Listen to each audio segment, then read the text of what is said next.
Oh, what a lad. Well, today you're in for an absolute treat as I have one of the best players and lads in world rugby. He is the face of rugby in Argentina, and the brutal loose forward is by all accounts one of the nicest guys you'll meet. He's very well travelled and he's had an incredible career to date.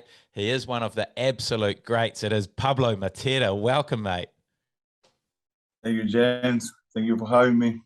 Mate, thanks for coming on. I've had so many requests to get you on, especially since your time at the Crusaders. You're a very popular man here in New Zealand.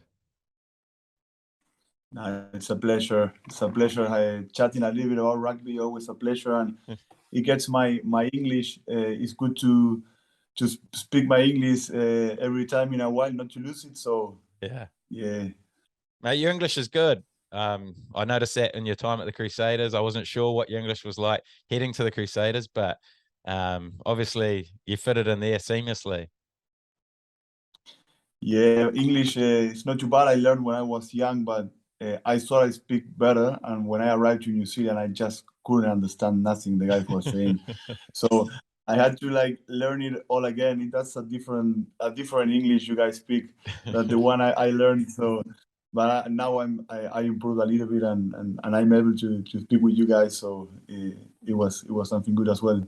Yeah, I guess there's so many slang words or words that you don't really see in the dictionary that people use, eh? Yeah, probably a couple of them, yeah. But you're just coming off the Rugby Championship, a very evenly contested competition this year. How did you find it with Argentina? It was wonderful. It's always a pleasure to play with Argentina and be part of the Rugby Championship. It's obviously a very tough tournament, but it's always a lot of learning. And we had a big challenge this year because we had a new head coach with Michael Cheika and a lot of new players as well, young players joining the team. So it was a big challenge, but I think that we've been growing week by week. We had some great games on the way, and I'm sure that the team is in a good spot to keep on growing. So we really enjoyed it, and I think that we take the most of this tournament. And one of the highlights from that tournament obviously would have been that win against the All Blacks down in Christchurch. How was that one? Oh, that was the best one. That was probably one of the games I will always remember. Going back to Christchurch after being there for 6 months, living with my family, and going back to Christchurch to play the All Blacks in the Oranga Theory Stadium. That was something special, and I think there was not a game that I wanted to win more than that one. So yeah, it was a dream come true to be able to beat the All Blacks for the first time in New Zealand territory as well. So yeah, it was a big highlight. Mate, no doubt. And international rugby is so close at the moment, so evenly contested. I mean, all the Northern Hemisphere teams that had the June internationals, they were all really close competitions. And then obviously the Rugby Championship as well. Any team can be any team at the moment in the international level. Yeah, I agree. And that was one of the things that we spoke at the beginning of the tournament.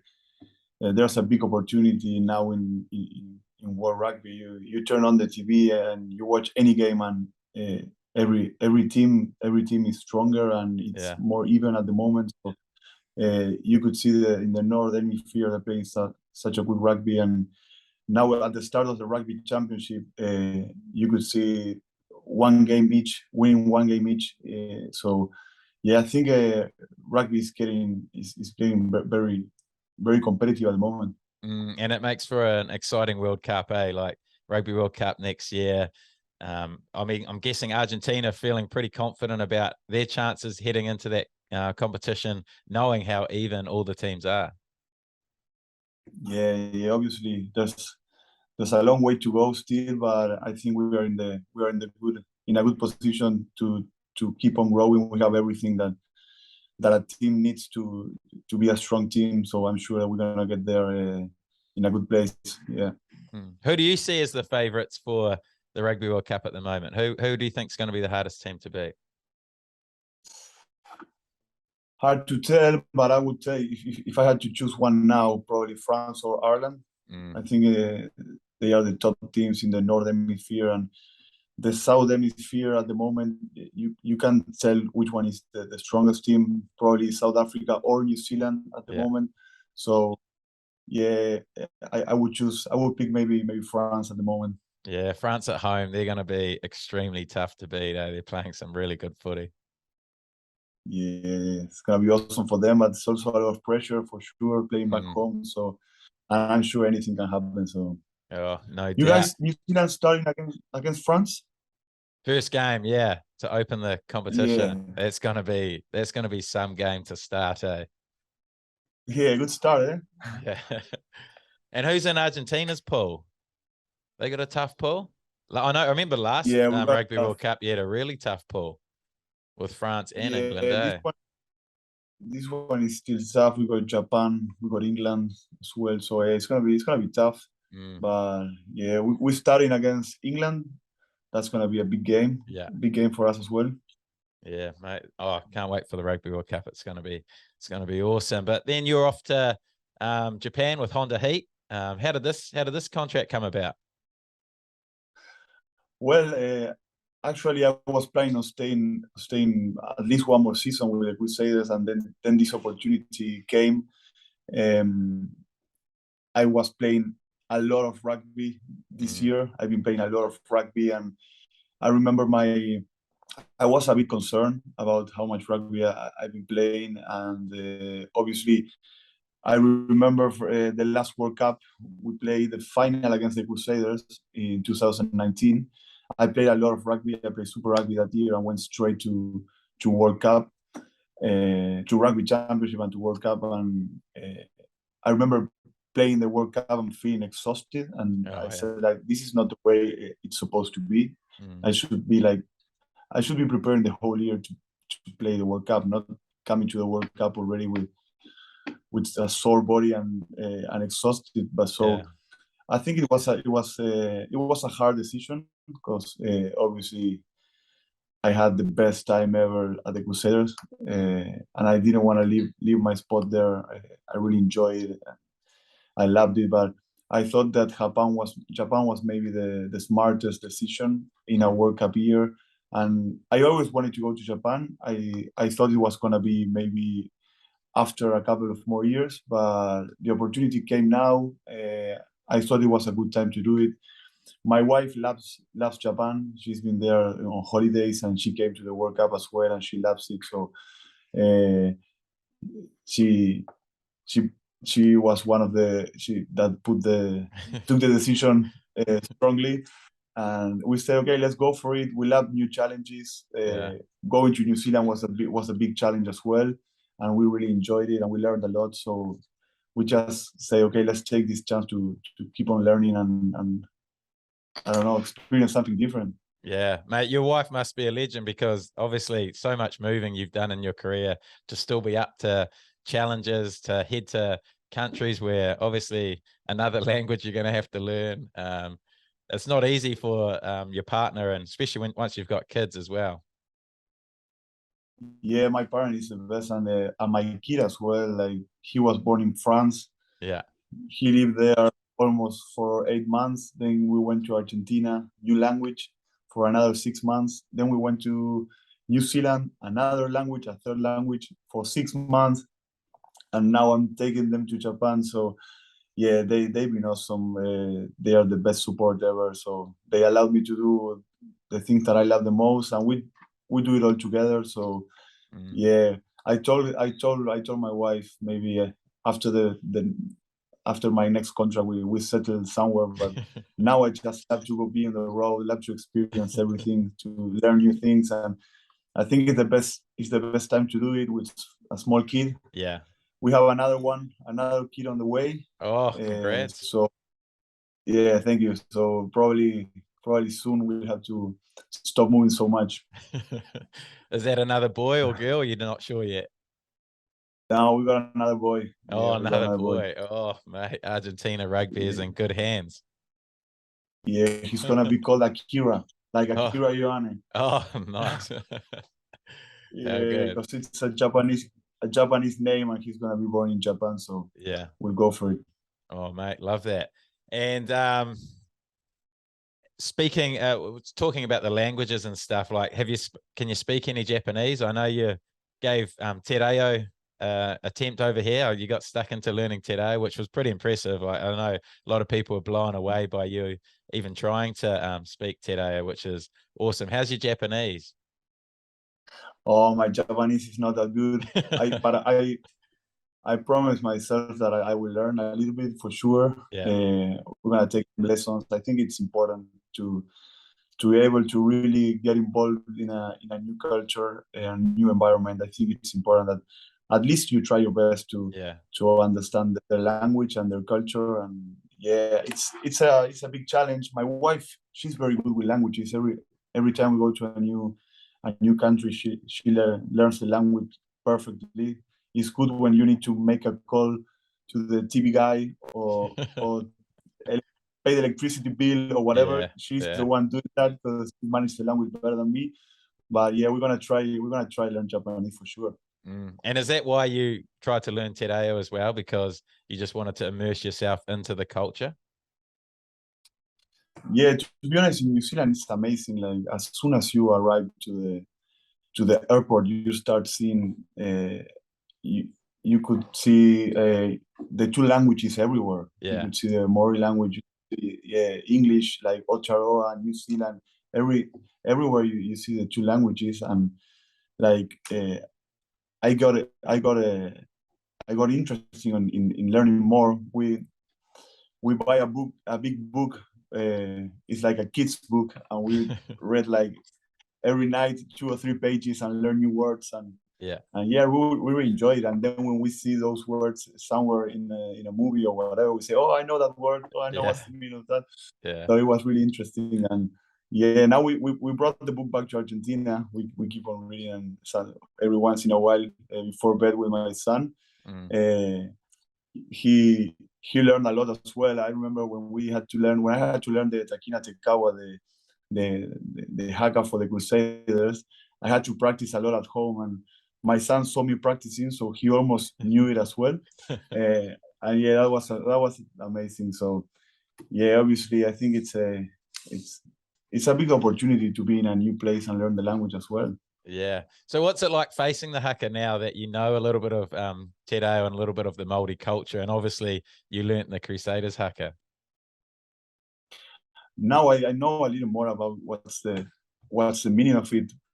The only thing I knew before is like, oh yeah, it's like a war chant they do, and but you don't really know too much. And now being involved in the New Zealand culture and knowing how strong it is to be involved in one, and how you feel like the energy of the environment changes when the boys are about to do it, and the meaning of it, why they do it, and everything is just unbelievable. And I enjoy it. Now I just watch it and I enjoy it. I feel like, okay,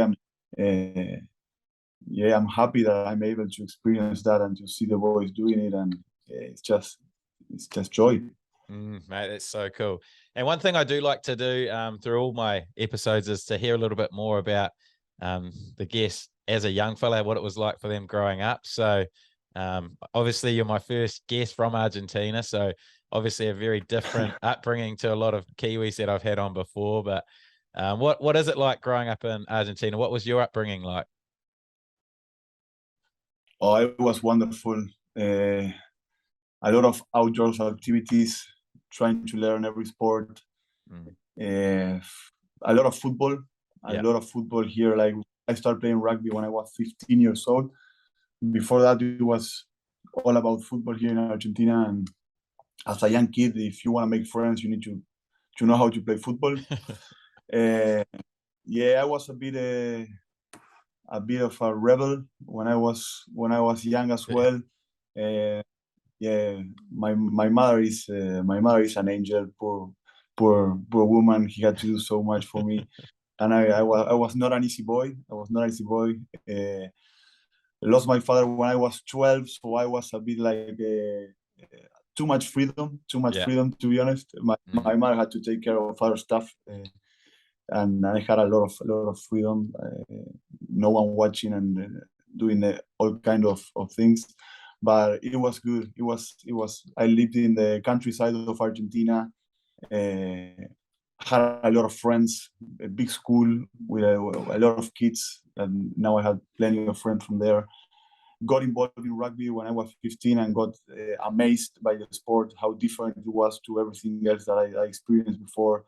Being able to be part of something bigger, of a big team, getting to know new people as well, new friends, learning about the values of rugby, and yeah, it's been an awesome childhood to be honest. I really enjoyed, and it's a bit wild in Argentina. Sometimes maybe a bit unsafe. Now that I'm a father, I said like I'm not sure if I will let my son to do all the stuff I did when I was younger, or to have so much liberty.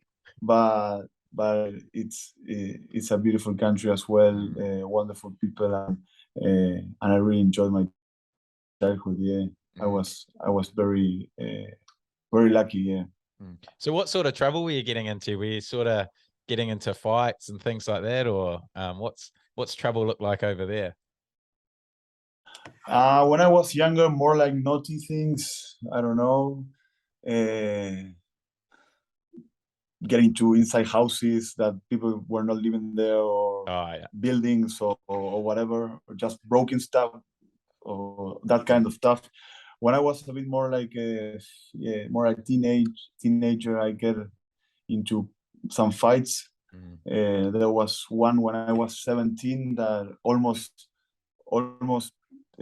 pushed me away from rugby. I remember one of my under 20s coaches that told me like, if you're gonna be behaving like this, there's not a you can't be part of a team, rugby team or whatever. And at that point, I say like, okay, I need to change some attitudes. I need to start, I don't know, mature, be more mature, and really take this more seriously. So yeah, that kind of stuff, like haven't done any crime or anything like that, but I was a naughty boy with too much freedom, to be honest. No one to tell me that I couldn't do this or that, so I just did whatever I could, do whatever I wanted, and most of the time that was getting into trouble. And when you first had a crack at rugby, obviously, were you a big guy? Did you would have loved the physical side of the game, I'd imagine. Yeah, obviously. I was not one of the biggest guys. I think I never been one of the biggest guys. I had my first chance to play for Pumas when I was 20. Yeah. So, and I played against South Africa. So to be honest, I was really afraid. I remember the night before, I was going to play players like Albert. He was playing 7 for South Africa. He was like 120 something kg, and I was 96 kg. And I was like, how I'm gonna be able to do this? And yeah, it was not too bad. It was not a too bad game for myself. And after that, I started losing fear. You know, when you start playing at this level, you start losing fear a bit, and I keep on developing my body as well, getting a little more better training, better nutrition, more physical, a little bit heavier as well at the moment. And yeah, start building my game as well. So yeah. So when you were named in the Argentina side, was that out of nowhere? How did you find out you had made the squad? You said you're only 20 years old, so were you expecting it, or did it come out of nowhere? No, that came out of nowhere. I was playing under 20s in France, and I received a call and say like, okay, you need to come to Pumas camp straight away to train, because one of the coaches want to put young guys in the squad, just for them to start learning. That guy was Graham Henry. You know the guy, coach. Yeah. So he came from New Zealand he was an assistant coach for the Pumas, and he said like, why don't you have like young guys training with experienced guys? And we didn't have any And he said, you need to have at least, like, I don't know, 5 or 6, 20 years old guys starting to learn, starting to develop. So he was the one that changed the mind and brought, make the head coach bring some young guys. So I went to camp. I wasn't expecting to play, and players start getting injured. And our captain at the moment, Fernandez Lobe, he got injured like on a Tuesday when we were playing against South Africa. So I just jumped into the squad on a Tuesday, and I say, okay, that's it. I think I'm gonna play against South Africa, and that was my debut. Yeah, that was my debut. Oh, that's correct. And you always play, whenever you play for your country, mate, you always play with so much passion.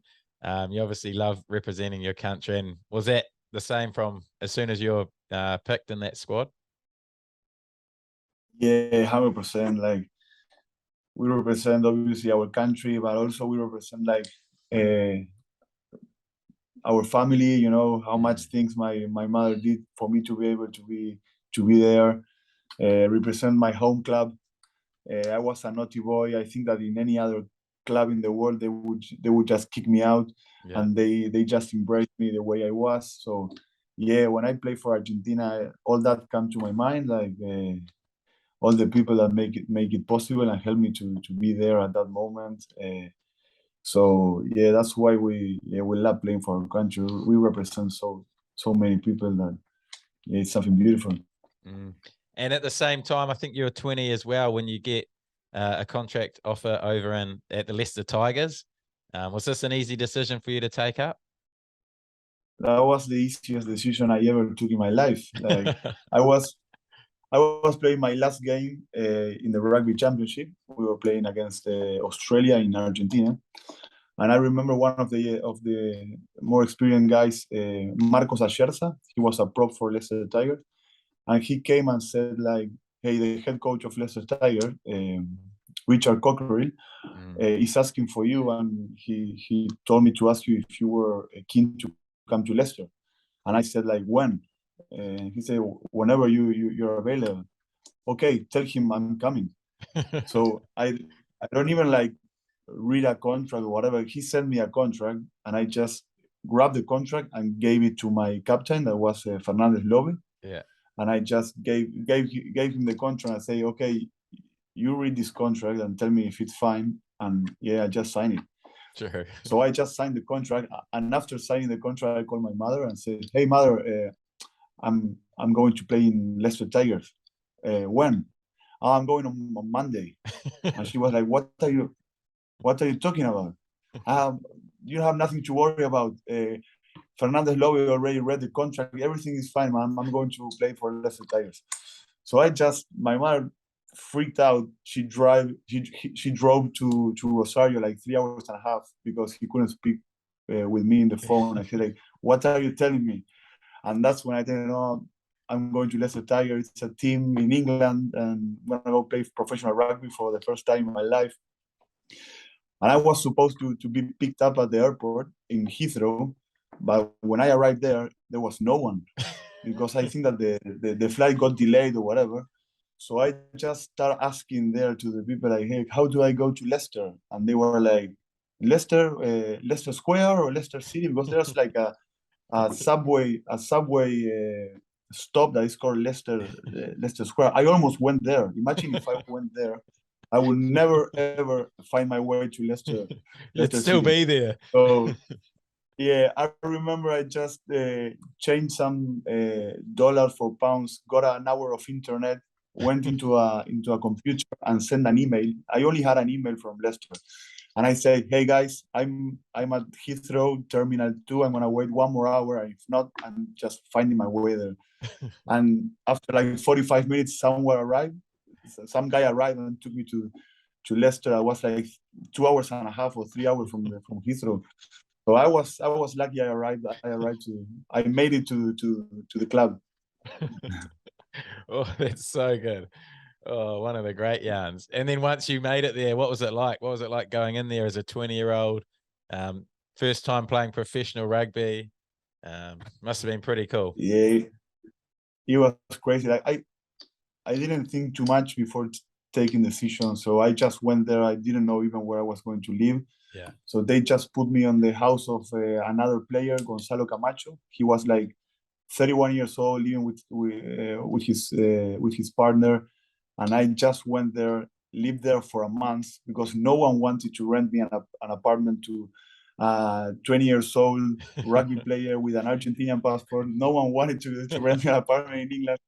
I didn't have like a bank account. I didn't have nothing. So it was hard to get an apartment.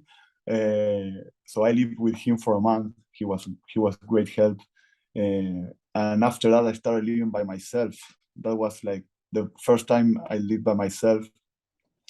Remember that in England, like they send you letters, like post letters for everything, like electricity bill or I don't know, everything. It's like a letter. I never opened one letter in my life. Like the letters keep coming. And like after 4 months, I was living in Leicester. My mother came to visit. And when she opened the door, there was like a mountain of letters. And she said, like, what is all this? And I said, like, I don't know. They never opened a letter, never paid a bill, never did nothing. I didn't know how to do it. You know? Yeah. She took care of everything. Yeah, she got to take care of everything. But it was a great experience, like a lot of learning from my time in Leicester. Yeah, I struggled a lot because it was obviously hard. But now I look backwards and it was incredible learnings. I made a lot of friends. I think one of my friends has been here in the podcast before, Scott Steely from Harlequins now. Yeah. Oh, he was the best. He was the first guy to come speak to me. He said, "Hey, who are you?" We play under 20s against each other. Yeah. That year as well. The year I went to Leicester, so he took me under his wing and showed me around, and we had a lot of fun. Yeah, we had a lot of fun together. No doubt, mate. He is a champion lad, eh? Like he would have been a good man Yeah, to he is. get you under his wing because he loves a good time as well. So I could imagine you and him having a good time as young 20-year-old kids in Leicester together. But you mentioned you obviously learnt a lot about life off the field. You grew up pretty quick living by yourself. But what was it like on the field over there? Was it a different style that you weren't used to? Yeah, it was like my first. I never been involved like in a professional team, so everything was new. And Leicester is an amazing place to start as a young player because it's very professional. So everything was learning. I remember one of the interns there, one of the S&C coaches, asked me like what I was having for dinner, and I remember I didn't know how to cook or whatever, so I just went to the petrol station, buy some. There was like a combo where you can buy a Monster drink, energy drink, and it came with a sandwich and chips. And I remember like one every 2 nights I ate that. I didn't know anything about nutrition, and when the S&C coach knew about this, he said like, "Nah, that this you need to start eating properly." He took me to the supermarket. He showed me everything that I need to buy, put everything on the cart, make me pay, and hey, after this day, every time you come to the supermarket, you buy exactly the same things I just put in your cart. I remember me trying to put some Pringles, put some pizzas, and he's like, "No, this is not. You can't take this." And that was a game changer. That was after that I start putting a lot of weight, start gaining a lot of muscle weight. That changed everything. I was sitting like very bad before that. I didn't know anything about nutrition. So yeah, that was one of the big learnings. And what was it like on the field? Did you get much game time for Leicester? Obviously, we were young. It was it was probably a powerhouse of English rugby at the time. So, did you get many opportunities on the field? Yeah, now that I look backwards, I think I got a lot of opportunities because I played like 9 or 10 games. But at that moment, I thought like I need to play every game. Yeah. So I remember being angry because I was not playing every game, and I remember Richard Cocker telling me like, "You're a young player, you're just developing. Now you're maybe not playing too much, but when we were when you are gonna get older, you're gonna say, "Oh, I would wish I played less rugby." And I was like, "No, no, no! I have to play every game, every game, every game." I didn't understand it. Now that I look backward, I said like, he made me play quite a bit. I went for a medical joker for Tom Croft. He did his knee. I think that no one expected me to play too much, and I had a couple of chances, a couple of games. So yeah, I think I played quite a bit. And then the next move for you was back to Argentina, was it? To the local Super Rugby team. Is it the Jaguares? Is that how you pronounce it? Yeah, Jaguares. Yeah, but that was the year. That was like 2 years after Leicester, because when the season was about to finish, Richard Cockery asked me like, "Okay, what do you want to do? Do you want to come here for one more season?" Jaguars was not still a possibility. Jaguars was 2 years after that. So, and I said like, I'm not sure. I wasn't able to make the decision. Yeah. So I told him, okay, I'm going back home. When the season ends, I'm going back home. I'm gonna take a couple of weeks, and then I talk to you and tell you if I want to come back or not. Yeah. So I put all my stuff in a car. I parked the car anywhere, and I just left England. Went back home to my friends and said like, okay, I need to take a decision. I never took the decision. I never was able to do, okay, I'm gonna come back, or I'm not gonna come back. Yeah. Went back to play for Argentina Rugby Championship without a contract, without nothing. Broke my shoulder. And after that, I've been like 10 months without playing rugby because I did my shoulder. And now looking backwards, I say like, I was taking all the wrong decisions. Like, why would you had to do one more year in Leicester, learn a little more, go play Rugby Championship with a contract so you're safe. Yeah. But all that stuff, I didn't think about all that at that time. I just, I don't know, did whatever. Yeah. So yeah, I had to go back to Argentina, live back with my mother, my three sisters for 10 months without playing rugby, without doing, just recovering and being back in Argentina. So when I saw that my career was doing like this, playing for the Pumas, playing for Leicester Tigers, then boom, I hit the wall, went back home. And yeah, next year was World Cup. And I said like, oh, I need to start training, get fit and get ready if I want to have a chance. So I played the Pacific Cup.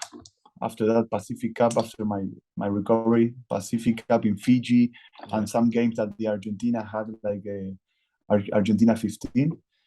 I went to the World Cup, and after the World Cup, that's when Jaguars started, and I played for a year for the Jaguars. But in the middle of Jaguars and Leicester, there was a year where I was just injured without a contract, living with my mother. Yeah.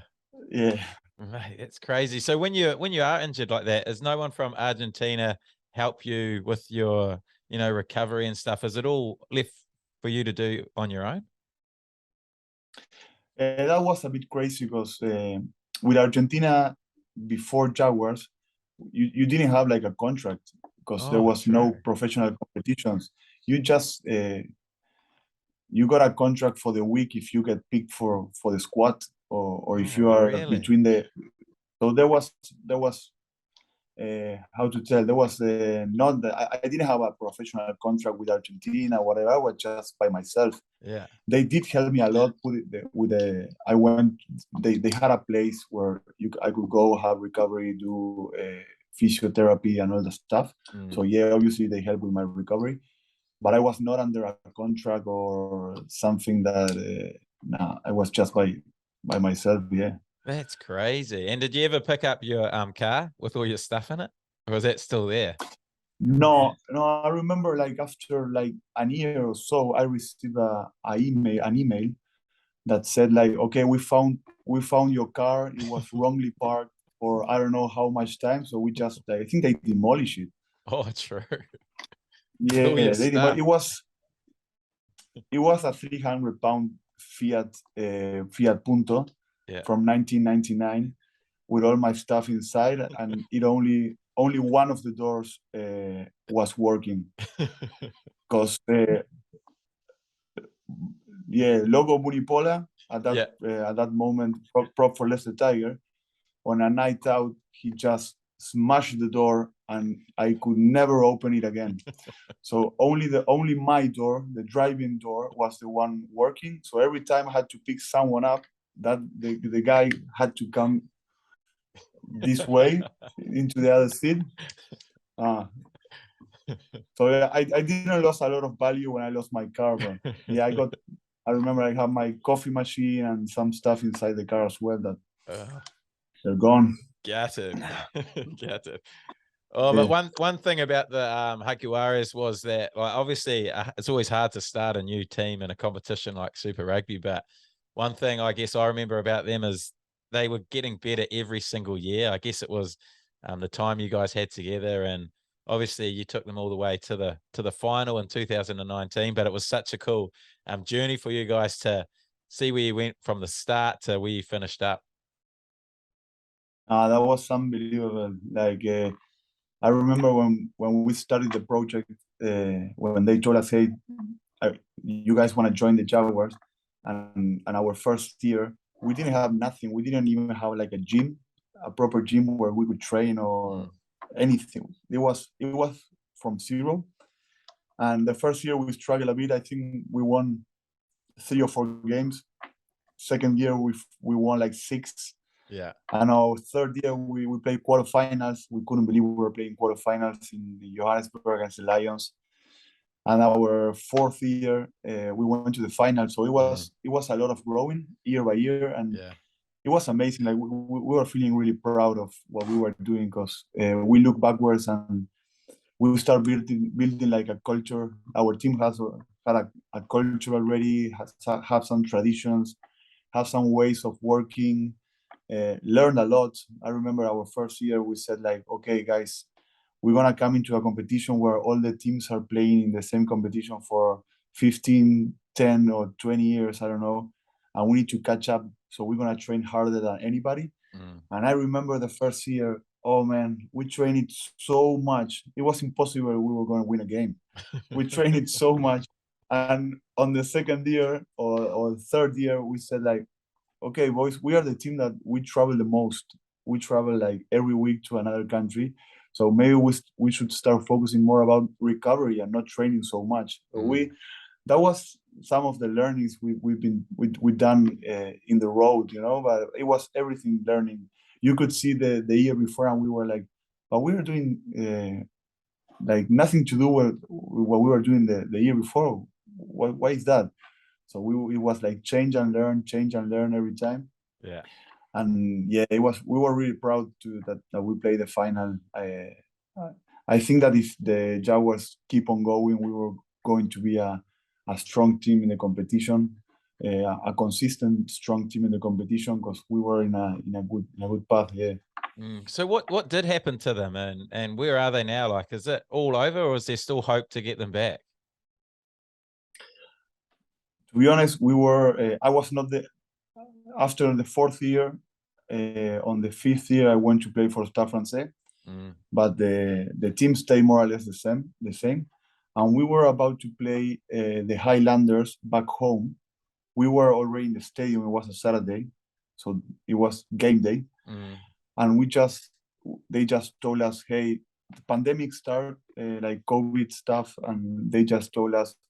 The New Zealand team has to go, I think, straight to New Zealand, because if not, they're not going to be able to get into the country, because rules are changing or whatever. So we're not playing the game. And we were like, what? Why are we not playing the game? We're already here. Like it's like 2 hours before the game. Yeah. And after that, we never ever played again. Like never ever played again. They just boom. Yeah, just rules change, teams. The tournament changed because of the COVID-19. Teams start changing. They didn't want to travel too much. They want to play more intern competitions, and we didn't have an intern competition. So the union just came and say, okay, guys, if you guys can go and play anywhere in the world, if you got a chance to play any other team, just go, because we are not going to be able to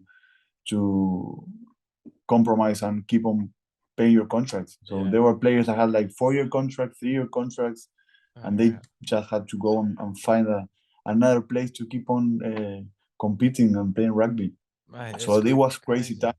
Yeah. It was crazy times, but I think that made us stronger. And now looking backwards and seeing all we've been through, and I think we are a stronger team. And did everyone get a contract, or is there still quite a few really talented players over in Argentina who are sort of waiting for a contract or an opportunity that probably would have been presented if they still had the Jaguares? Yeah, I think we have a lot of young talent that would be probably playing for the Jaguars or playing Super Rugby at the moment if we had the team. 90% of the players found clubs and were able to go.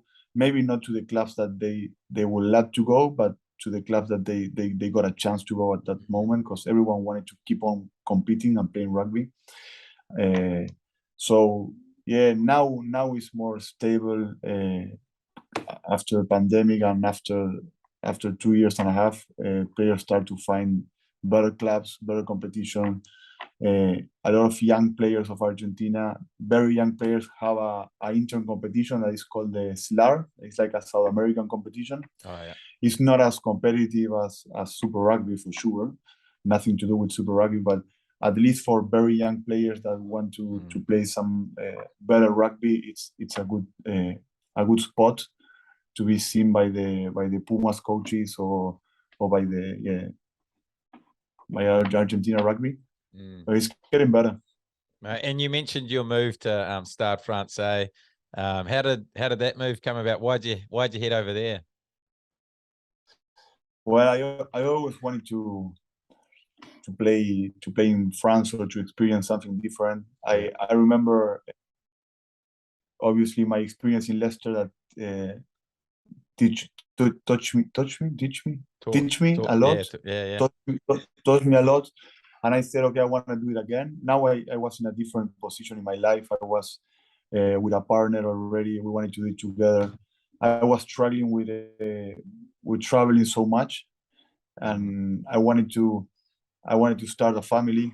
I wanted to have a kid, and maybe with all the travel, it was not so easy. I could see the older boys that had kids, how much they suffer with all the traveling and stuff. And I said, oh, maybe it's better that I go to Europe and live in the same country and play in the same country and be able to have a family. So that was our project.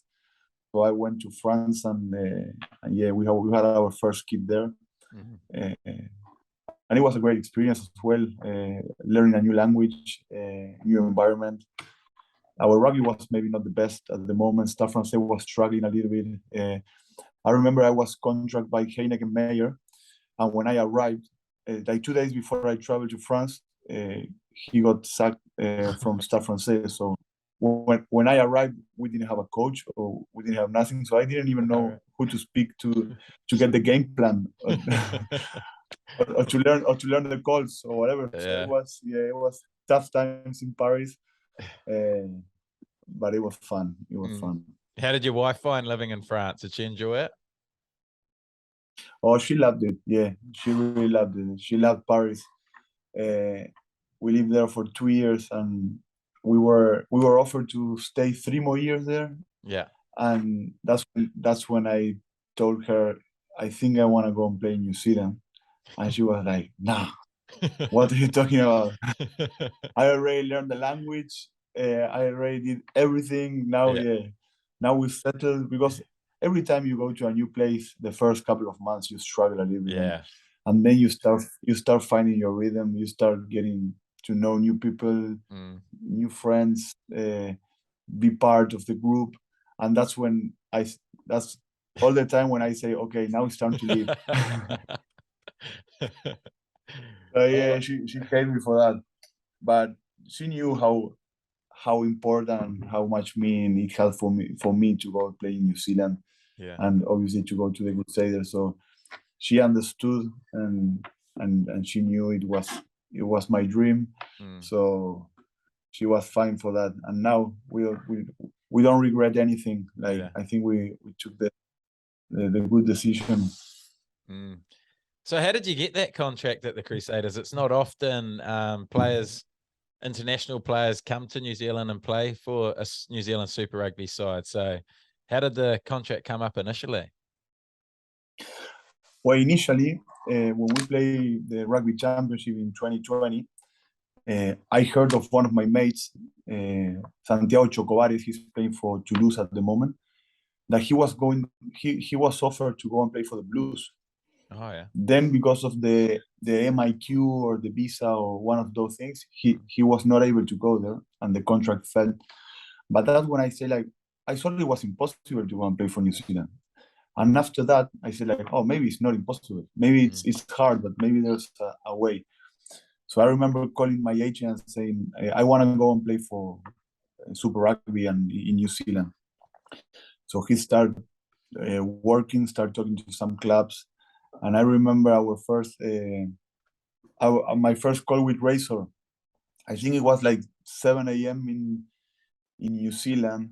He was in the computer and I could see like a cat walking at the back, and he was very relaxed and he was like, okay, do you want to come to the Crusaders? And I was like, I would love to, like 100%. And then he said, okay, we'll make it work. And that's it. That's how hard it was. He just said, okay, we'll make it work. And we didn't talk about nothing. We didn't talk about numbers. We didn't talk about nothing else. He said, like, you want to come? Yeah, okay, we'll make it work. That's it.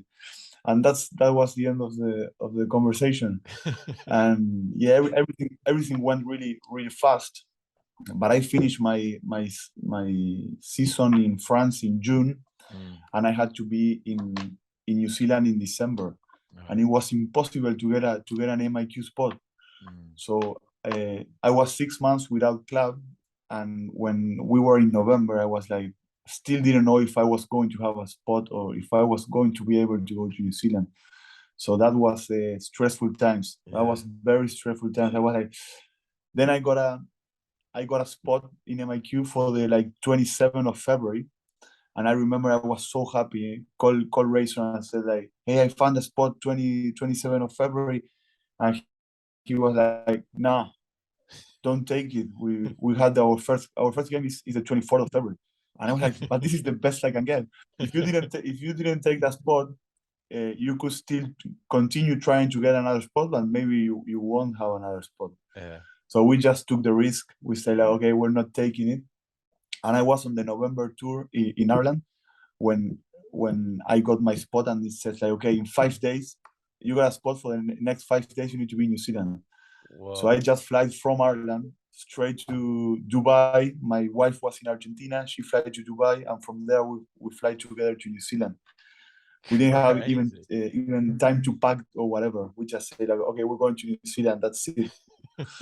And yeah, remember we were doing the MIQ in Hamilton, and you could see all the faces of the people. They were all like, oh, why we have to do a week in a hotel or whatever. And we were like, we were so happy we were in New Zealand. We didn't care if we had to do a month in the hotel.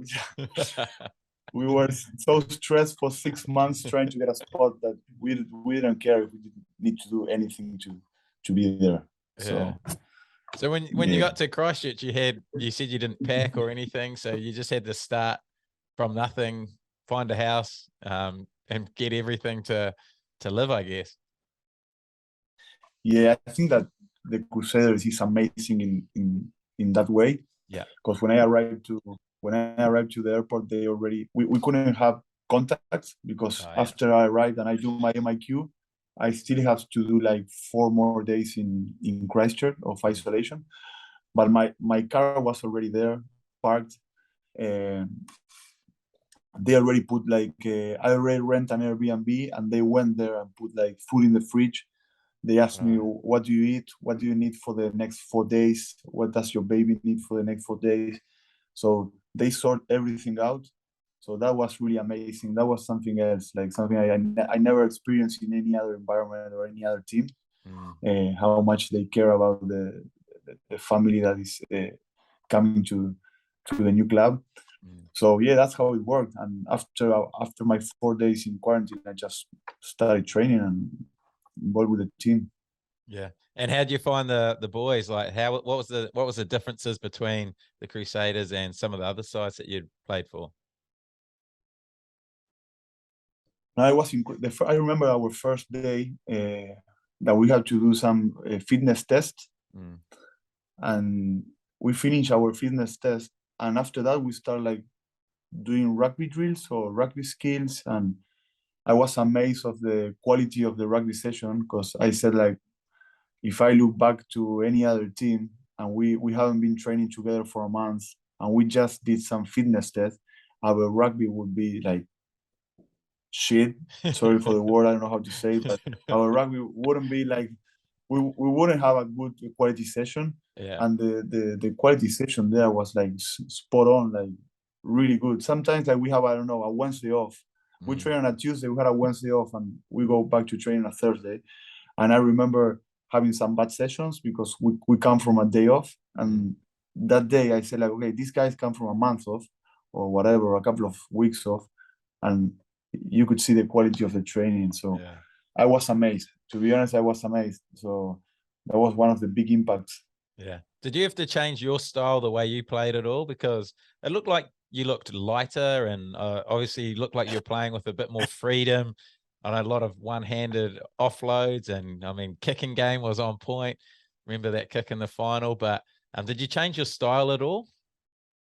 Man, I was trying to put weight on, but it was impossible. Like, they run so much in training. They don't give you like 20 seconds to go and have a drink. So that's why I was looking lighter. I was running all day. Like, I never ran in my life, more than when I was 20. So yeah, at the first couple of games, I honestly, I struggled. Like, I said, oh, this is harder than I thought. Yeah. The challenge was not in the rugby, but was in the fitness wise, the physical. It was very physical, very fast. A lot of game time. Yeah. So that was the biggest challenge. But I think after the fourth, fifth game, I started feeling better and being able to play some rugby, because I was not playing rugby at all at the beginning. So yeah, at the end, I really felt that I found my rhythm, with the team, get to know my teammates, how they play, where they're gonna be, and I started enjoying my rugby a lot. How much weight did you lose? I lost like 4 kg. Oh yeah, and you've put that back on now. Like after 2 weeks, I put it back. 2 weeks at home, and I put it back. Yeah. Oh, that's good stuff. And what sort of players in that Crusaders environment really impressed you? Who did you think, wow, this guy is amazing? Seburis. Yeah. So that guy is something else. Yeah. He can kick, he can chase, he can run, he can tackle, he can do whatever. Yeah, that was one of the guys that I was more impressed. Leicester Tigers as well. He's a beast. Obviously, Sam Whitelock, the way he talks, his mental strength, everything. A lot of learning from him as well. But Ethan Blackadder, like, his work rate is unbelievable. So yeah, a lot of incredible players. Yeah, to be honest. And talk me through that kick in the final. Obviously, a lot of people will remember the wee grubber you put through. Big moment in a big game. What do you remember about that one? And not much, to be honest. I remember it just happened, when you're not thinking a lot. But I just, at some point after playing a little bit with maybe Seburis, I knew that you could just kick whatever and he's gonna get the ball. So that gave me a lot of confidence, to be honest. That gave me a lot of. I could just throw a shit pass and he's gonna grab it and run 20 meters. So at some point, that gave me a lot of confidence. And I don't know, I just saw a space and just kicked the ball. I had to write in my hand like top kicking, because it's something that I always want to do, even though it's like my first option. Like, okay, kick, no, run. So I need to keep on telling myself, like, don't do it. But yeah, I don't know, it just happened. Did you play in the back line when you were younger? Is that where your kicking game come from, or were you always a forward? No, I started playing winger. Oh, did you? I was lighter. I was a lot lighter. Yeah, I was Yeah. more like a skater boy, very light and fit. Yeah. And I love running with the ball. I love kicking the ball because I love playing football, and I thought rugby should be similar to football.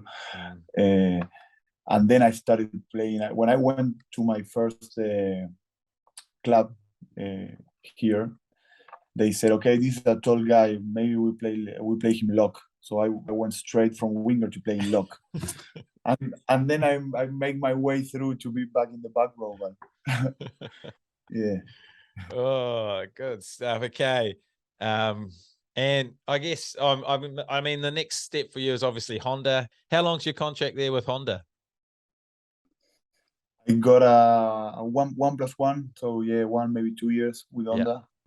What See where it goes. What are your plans post footy? Have you got much of an idea of what you'd like to do? Not really, not really. I think I want to be involved with the game. Like I love my how my life is now about traveling, about preparing, about rugby, about being involved with a team. I enjoy a lot that. So I think I'm gonna do something similar. Yeah, but I'm not sure. Would you coach? Maybe, yeah, maybe. Right. I could imagine you being the coach of Argentina post the Checker era, and steps big Pablo. You never know, man. You never know. Never know. You never know. And where do you think the family will settle? You've mentioned you've been all around the world. You've lived in almost every country possible. Where do you think the family's going to want to settle? I don't know, but I do know. I don't know if it's going to happen, but my wife just loves Christchurch. Oh, really? Today we were talking about, we were having some fun, and I told her, like, okay, what would you do if I died tomorrow? What are you gonna do? And she's like, probably going back to Christchurch. And I tell her, what are you gonna do there? You're gonna be very lonely there, far from Argentina, far from family. I said, like, I don't know. I will be okay. No, we loved our time. We loved our time in Christchurch. We really enjoyed a lot. So I don't know. I don't want to say Christchurch, but I don't know. Maybe New Zealand. Yeah. Right. How good it's an amazing country. Mate, you'll have to get back to the Crusaders. I'm gutted I'm not going to get to work with you next season, but hopefully I'm still there the year after, and mate, we'll have to get you back. Hopefully I can still play some good rugby after a couple of years, and we'll see. Yeah, no doubt you'll be on fire still. Well, anyway, as always, I've gone to my Instagram where I ask the listeners for some questions, and so many questions came in for you. Very popular man, and a lot of them came in about one person. So I got 87 questions come in, and 63 of these questions were about this one guy who I played a bit of rugby with. I know he's an absolute pest. He's very niggly, but it is Dane Coles. Talk me through what happened after the test number 2 with Dane Coles. Yeah, that was not something I'm proud about, to be honest, because I know there's a lot of young kids or young players that watch the game, and it's not a good example. Like I'm the one that one of the guys that said, like, the thing that happens in the field stay in the field. Yeah, that's how it has to be always. But that day was a bit different, to be honest. That day was a bit different. I think he came in when there was like 10 minutes left, and he just continued picking on me in every rack, in every scrum, saying some things that, to be honest, really hurt me. Yeah, really hurt me. Some strong things. I don't want to repeat it.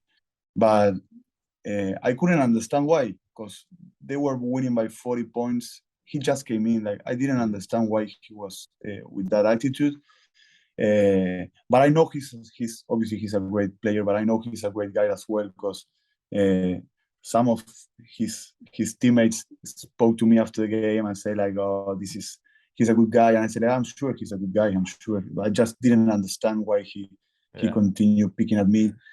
And he said things that I'm sensible about, like me being in New Zealand, like you don't belong here. And I was like, if you knew how much effort me and my family did to be able to come to New Zealand, you wouldn't be saying these things.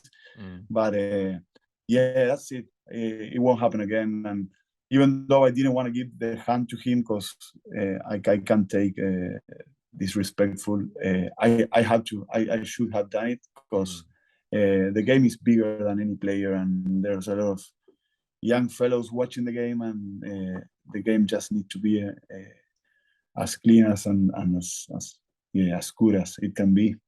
Mate, I love that. That's but it. I do know how niggly and how bad some of his banter can be. And yeah, sounds like he took it a little bit overboard in that game for sure. Yeah, it can happen. Another good learning for next time. Yeah. If he invited you to go have a beer with him, would you go? 100%. Yeah. 100%. Love that. Love that. Okay, next question. Well, we asked this one about the Te Reo. Okay, this one's from your good mate Scott Steele. You mentioned him at the Leicester Tigers, but ask him what happened to his white bunny rabbit when he was playing at Leicester. No, well, as I told you before, when I was living in Leicester, I didn't know if I wanted to stay or not, so I don't even plan, I don't even pack or make a proper like moving back to Argentina, because I thought that maybe I would come back. And after like days gone by and I had to leave, so I just booked a plane, and after packing a few things, I said like, okay, what I'm gonna do with the bunny? Like, so I didn't know where to take it or whatever. So I just opened the door and released him. He was a free bunny now running in Leicester. I hope that he didn't got hunted by a fox or something like that, because there's a lot of foxes around there. But yeah, he's a free bunny now. So was this your pet bunny? Did you buy a pet bunny, or where did the bunny come from? No, I didn't buy it. I just went to a place where they have a lot of animals, and they just, if you want to take care of it, you could take care of it. So I don't know. I thought I don't know. Maybe a bunny is easy. So I got the bunny, but I didn't have a cage or nothing. So the bunny was free in my house all the time, and he keep on like biting everything. He ate all the cables of the TV. He ate everything, like even the wall was like all, you could see his teeth everywhere. And it was not my house, it was a rent house. Now I can tell why no one wanted to rent me a flat in Leicester. Like, yeah, it was but yeah, he was a free bunny, and you could be watching TV and you heard like and the bunny was like running all over the apartment, all night running, because they're like night animals. And yeah, one day I just set him free. Oh, that's so funny. Did the landlord know you had a bunny at the rental? No, not really. And the landlord, I said like, I think I texted him when I was in the airport already. I said like, oh, I left the keys at the door. I'm flying to Argentina today. Thank you for everything. That was it. Oh, that is so good. I love that one. The white bunny. Okay, next question. This one came in a couple of times. How have you got such massive arms? What's the secret? Arms? Yeah. No, massive arms. But there was, I had one of the best conditioning coach was Steph Dutoit in Stade Francais. He's South African. He was the conditioning coach for Stormers. I'm sure a lot of South African boys know him. And he was the fittest guy in the team. Like, no one could beat him at Bronco. He's like, I think 50 years old. And he had a mentality that said that no biceps, no rugby. Like, you can't play rugby if you don't have biceps. But no, that's not me. That's not me. I'm not a big gym fan, to be honest. Yeah. I'm not a Yeah. big fan. I was a big gym fan when I was younger. Now I'm just I'm more like a Recovery. recovery guy. I'm Yeah. more I'm more about trying to be able to play on Saturday. That's Yeah. it. Well, I think everyone gets to that age, where you just recovery becomes the main part of rugby, eh? Yeah, not everybody, man. Cody Taylor, I remember him smashing the gym and watch. I see how he could watch me, and he said like, "You don't like gym, eh?"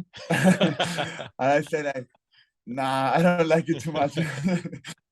He's a gym freak. Yeah, Right, that's good. Okay, next one. This question's from our major sponsor, Swish. If you could get a video message from any celebrity, who would it be and why? Oh, that's a good one. Any celebrity, probably Lewis Hamilton. Oh, yeah. Yeah, Formula One. Yeah.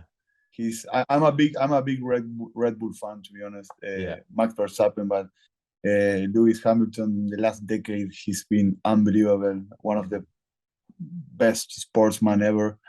And rather than that, Michael Jordan. Yeah. I got one of his jerseys back home Oh, that I bought in an auction. did he play in One it? of his jerseys, yeah, he played in it, and I'm not sure if he played in it. I don't think so, but Oh, he yeah. signed it. Oh, yeah. I don't think he played it because I didn't pay that much, so I'm not sure if he played in it. But it's still a signed jersey, and Yeah. I have it in my kid's room. He Yeah. doesn't understand what it is, but one day he will. He'll know. Yeah. Do you Yeah. follow quite a bit of other sports? Obviously, you love a bit of Formula One, bit of basketball. Yeah, not too much basketball, but I obviously I know Michael Jordan, but Formula One, yeah, I love Formula One. Mm. Yeah, I love the PlayStation game of Formula One. Oh, yeah. Love playing. Yeah, yeah, Nice. And football, obviously, everyone loves football in Argentina. yeah. Argentina is just about football. Rugby is so tiny, you couldn't tell. When I went to Christchurch, I said to my wife, I think that more people know me here than they know me in Argentina. Like everyone knows rugby in Christchurch and obviously New Zealand, but in Christchurch, like everyone. Mm. Remember my first day, like the girl in the check-in say like, so you are that foreign player that is coming to play for the Crusaders? And I said like, yeah, that's me. I don't look to New Zealander. I know my English is not that good. Oh, good stuff, Kay. Two more questions. What was your favorite thing and least favorite thing about living in New Zealand? My favorite thing, I love the Christchurch is amazing. Like you got like 20 minutes you can be in the beach, another 10 minutes you can be in the mountains, and how like there's a lot of things to do with a family. Like I think that everything is think to be able to do it with young kids, and you got always the option of being able to do it with young kids. So we really had the best time ever as a family. I think the worst thing and the most difficult thing was the time difference. We got 15 or 16-hour difference, so we had a very short gap to be able to talk to family and connect with family. So there was a couple of weeks where we just don't spoke with anybody, and we're just the three of us there by ourselves. So that was maybe the hardest thing, but it's a beautiful place. Yeah, we really enjoyed it. I love that. Okay, last question. What's the best piece of advice you have for a Waterlad listener? For a what? A wood? For a What's listener, for a Waterlad, so a listener to the podcast. Oh, so Someone what? listening. Yeah. That's the thing I need to improve in my English. When you guys just said like 4 words in one, you need to give a little pause between words. I'm speaking what mate, The your best, English has been on fire. Like I've been just speaking completely normally, like full speed, and you've just picked everything up. So I probably got a bit carried it. I got a little bit carried away there. Nah, it's been good. It's been good. I think the best advice is to.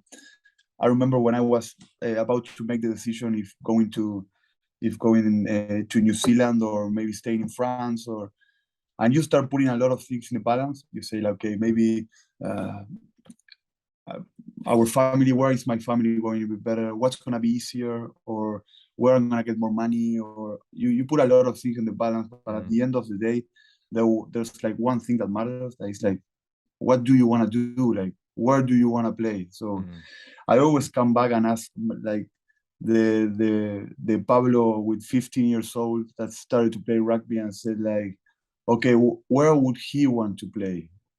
So, and it was like that make everything so easy. Like, well, did Pablo when he was 15 want to play? Or he probably would prefer playing with the Crusaders. So yeah, just don't think too much, you know, don't think too much. Just do whatever you feel.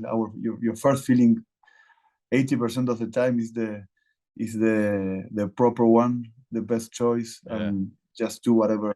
Yeah, just do whatever you really enjoy and love doing. Mate, I love that. And you've obviously lived by it, because you have, like we've spoken about in the podcast, been everywhere. You've experienced so many things. You would have met so many people from this game. So, mate, it's awesome hearing you living your story. But, mate, really appreciate you coming on the podcast, giving up your time. I know you're a legend here in New Zealand. You're a legend in World Rugby, to be fair. So it's been awesome getting an insight into your career and hearing a little bit more about you. No, thank you for inviting me. I always enjoyed talking about rugby and talking about life, and it brings a lot of memories back to me that I with your questions and something that I haven't been able to really think about. So thank you very much. I really enjoyed it, and I'm gonna be watching it whenever it comes. Mate, I hopefully see you in Christchurch in a couple of years, you and your family. I would love to.